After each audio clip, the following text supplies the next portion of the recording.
Good morning. So it's been quite a while since I've made a video about the flying around like that. I think it's been probably nearly 8 months, but a fair bit's happened in that time. We've actually added another plane to the fleet, which is here behind me, and we'll have a bit of a chat about that, and then did some upgrades on it and different things like that. We'll go through that, and then hopefully we get to go for a bit of a fly. We'll see how we go. There's a bit of fog. I'm not sure you can see it in the background there.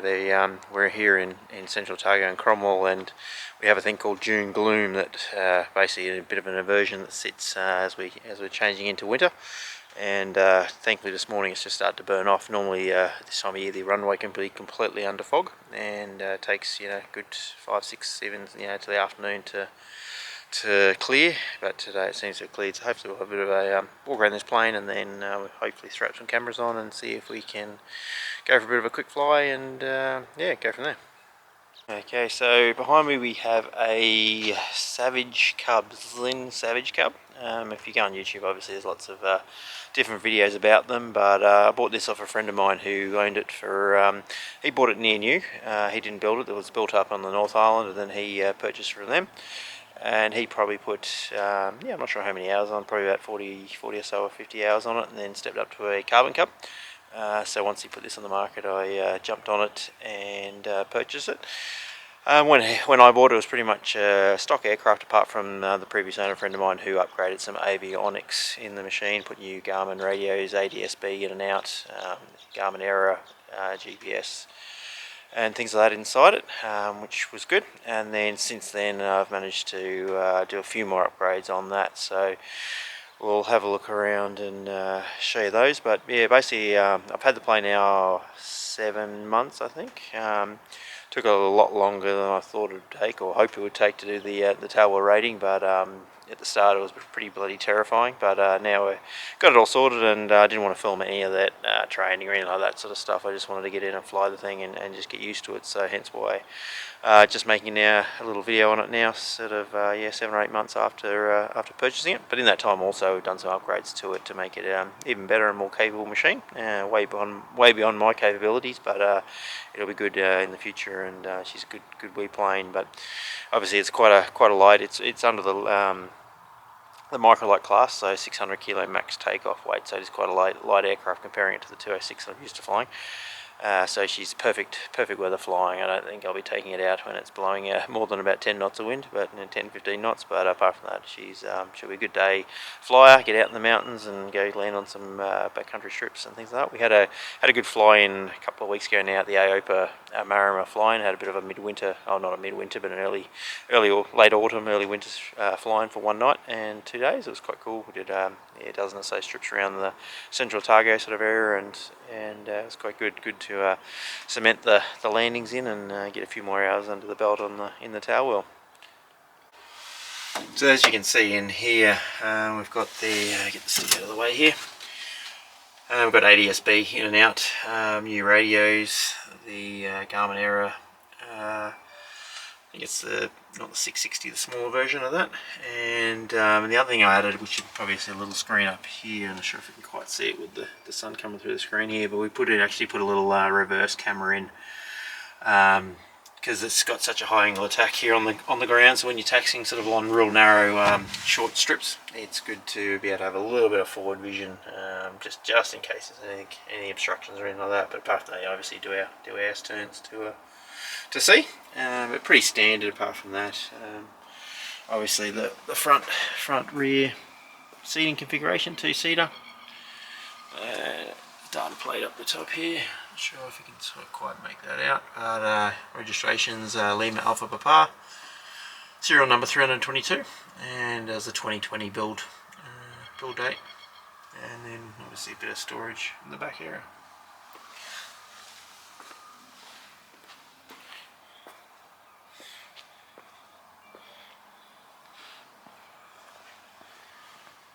You can see the little reverse camera that we just mounted up under there, sort of pointing forward, which works quite well.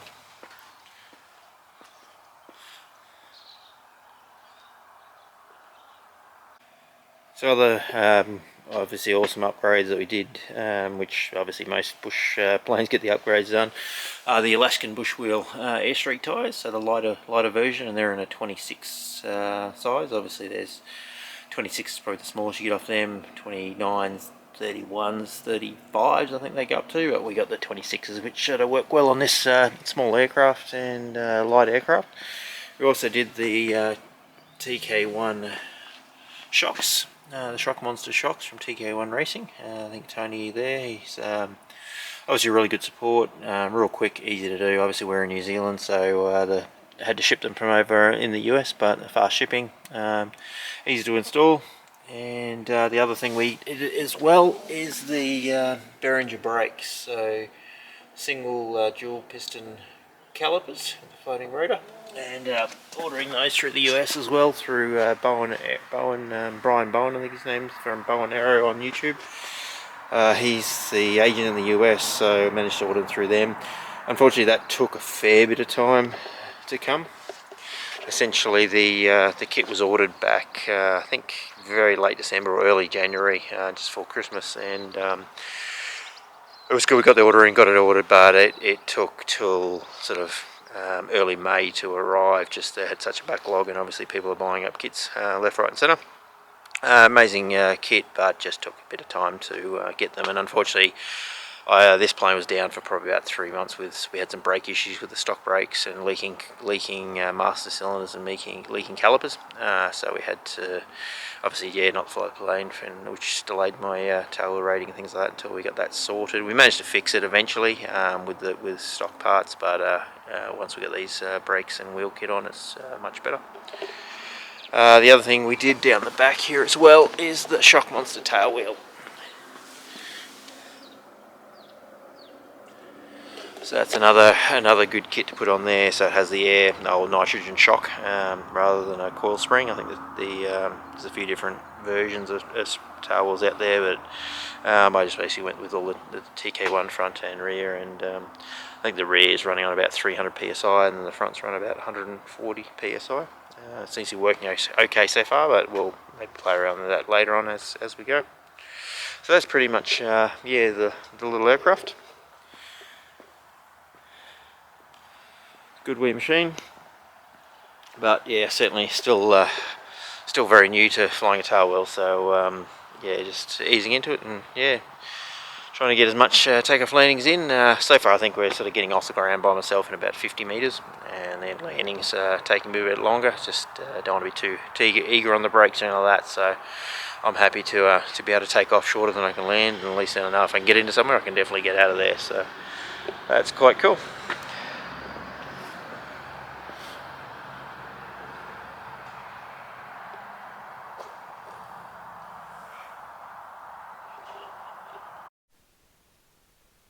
Alrighty, I hope you can hear me on here. Unfortunately I was going to have a wing camera, 360 degree wing camera out on the wing today, but the little fitting wasn't the right fitting, so just got the inboard, so we'll just go out to a couple of circuits and do the inboard, and then we'll flick it around and see if we can get some external sort after a couple.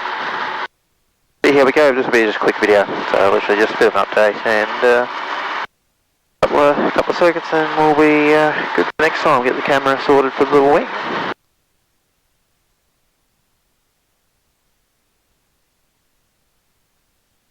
From all racecourse traffic, Lima Alpha 5 is lining up 09 and rolling, and we'll be carrying a 180 turn landing 27.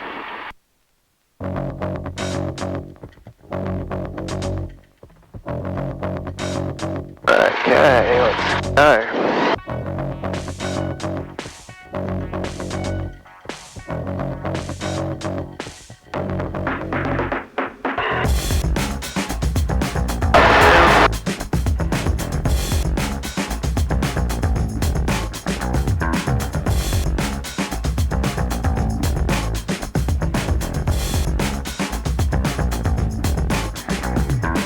Okay, slow it down.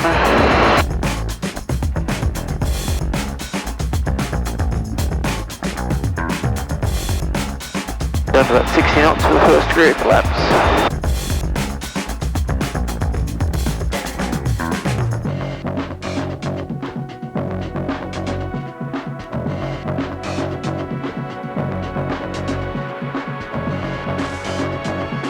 Oscar, traffic Lima Alpha Papa, turning final 27, Tulsa.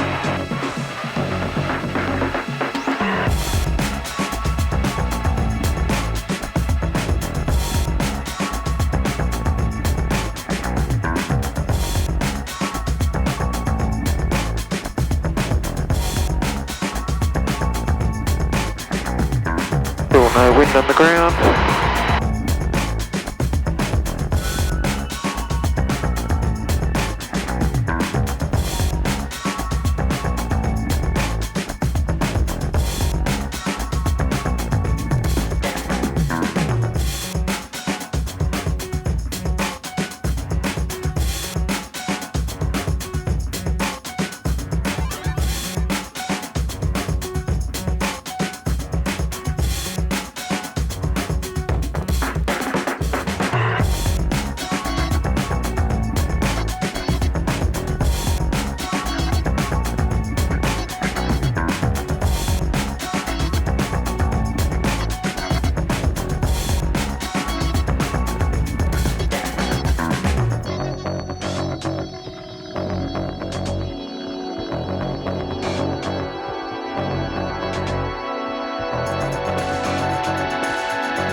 Alright, so back on the ground, so I just went out and just did a couple of circuits just to try and give you an idea of the little Savage Cub. Yeah, good wee little plane. That last landing was atrocious, but it's the way it goes, unfortunately, with tailwheel, and obviously very low time in a tailwheel, so still obviously got the sign off, but still trying to practice those landings and do as many as I can. But thankfully those tyres and shocks definitely make up for any slightly early flares and bounces. But hopefully next time we can get some cameras on, get the 360 camera out the front, and go on a few, go and take you on a few strips around the local area here, and yeah, see how we go. Catch you on the next one.